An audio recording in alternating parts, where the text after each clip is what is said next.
Ang mabuting balita ng Panginoon ayon kay San Lucas. Papuri sa iyo, Panginoon. Noong panahong iyon, sinabi ng Panginoon, ipalagay nating kayo'y may aliping nag-aararo o nagpapastol kaya ng tupa.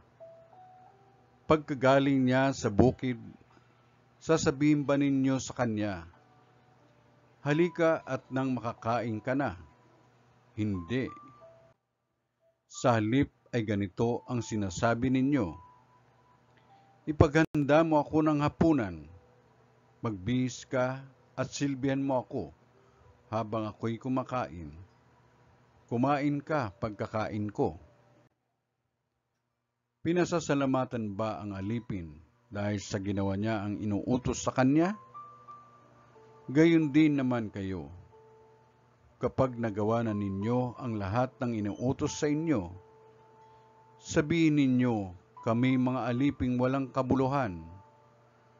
Tumupad lamang kami sa aming tungkulin.